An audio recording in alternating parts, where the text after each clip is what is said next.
ಈಗ ಬರ್ತಾ ಹಾಂ ಹಾಂ ಚಾಲು ಇದೆ. ಹಾಂ ಹಾಂ ಕಡೆ ರೂಮಲ್ಲೆಲ್ಲ ಲೈಟ್ ಇದೆ. ಹಾಂ ಹಾಂ ಇದೇ ರೂಮಲ್ಲಿ ಲೈಟ್ ಹಾಕ್ತೀನಿ. ಯಾಕೆ ಸರ್ ಲೈಟ್ ಇಲ್ಲ? ಏಜಿನ 2 ದಿನ. ನೀವು ಏಜಿನೈತಿ ಅಡ್ಮಿಟ್ ಆಗಿ? ಟ್ಯಾಬ್ಲೆಟ್ಸ್ ಆಗಲಿ ಹೊರಗಿಂದ ಕೊಡ್ತಾರೆ, ಮತ್ತು ಏನ್ ಟೆಸ್ಟ್ ಹೊರಗಿಂದ ಬರ್ತಾರೆ, ಮತ್ತು ದುಡ್ಡು ಮಾತ್ರ ಕೇಳ್ತಾ ಇದ್ದೀರ. ಕತ್ತಲಲ್ಲಿ ಬ್ರೇಮ್ಸ್ ಜಿಲ್ಲಾಸ್ಪತ್ರೆಯ ಮಕ್ಕಳ ವಾರ್ಡ್, ಫ್ಯಾನ್ ಲೈಟ್ ಇಲ್ಲದೆ ಪರದಾಡಿದ ರೋಗಿಗಳು, ವಾರ್ಡ್ನಲ್ಲಿ ಮೊಬೈಲ್ ಟಾರ್ಚ್ ಹಾಕಿಕೊಂಡು ಕುಳಿತ ರೋಗಿಗಳು. ಜಿಲ್ಲಾಸ್ಪತ್ರೆಯ 4ನೇ ಮಹಡಿಯ ಮಕ್ಕಳ ವಾರ್ಡ್ನಲ್ಲಿ ಘಟನೆ. ರಕ್ತದ ಬಾಟಲ್ ಹಚ್ಚಿದ ಮಗುವಿಗೆ ಮೊಬೈಲ್ ಟಾರ್ಚ್ ಹಾಕಿ ನೋಡುತ್ತಾ ಕುಳಿತ ತಾಯಿ. 2 ಗಂಟೆಗಳ ಕಾಲ ವಿದ್ಯುತ್ ಇಲ್ಲದೆ ಕಾಲ ಕಳೆದ ರೋಗಿಗಳು. ನಾವು ಹೇಳೋದೇನಂದ್ರೆ,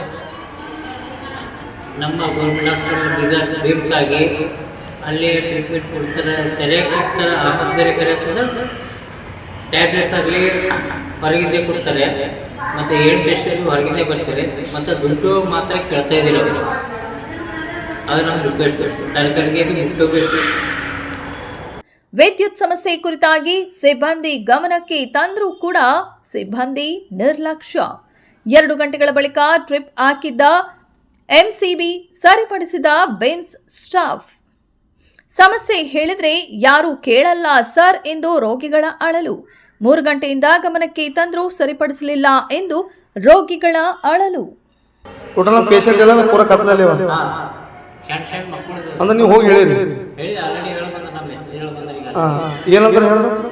ಆಯ್ತು ನಾವು ಹೇಳ್ತೀನಿ ತಗೋರಿ ಅಂತಂದ್ರೆ. ಈಗ ನಾ ಅದೇ ಹೇಳಕ್ ಹೇಳ್ತೀನಿ. ಇದು ಮಾಡ್ತೀವಿ.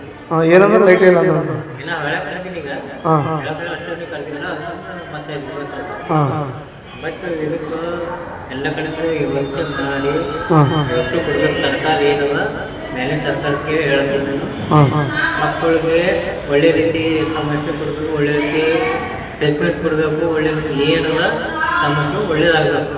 ಅಷ್ಟೇ ನಮ್ಗೆ ವಿನಂತಿ. ಮತ್ತೇನು